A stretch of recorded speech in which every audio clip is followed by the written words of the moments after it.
अपने से सुधर जा बाकी हम का सुधार परी। जब जब टोल नाका डाकी थे तब वहाँ टायर दग गया था। मिस्त्री। हाँ भैया। ओ मिस्त्री, कहाँ नटाई फारे पड़ा है? टायर पंचर हो गया, बनाई दे। रुका, अपने चलवा भेजा था। ए चलवा। हाँ मालिक। देख तो का गाड़ी में जाते ही मालिक देख लेते ही।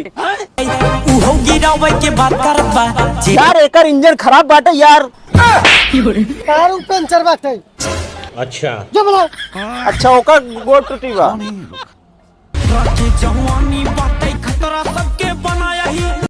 अरे यार भैया जल्दी खोला, हमके जाएगा बांग्लादेश। बांग्लादेश गाड़ी वाड़ी ले बोले हटा, चक्का चक्का खोल। फिर से बोल, कहाँ जाएगा?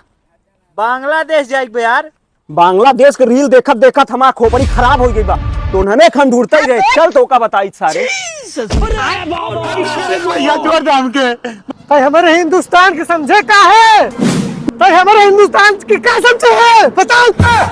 मारे हम चौक मारे जरूर सारे मोबिल निकाल और चक्कर गाड़ी लगा सिकैया कर। अरे भैया बचाई ले। अरे भैया काहे मारत है भैया, काहे मारत है भैया? बचाई ले तन के सबसे। देखा यार तू बीच में मत पड़ा, इस बांग्लादेशी है।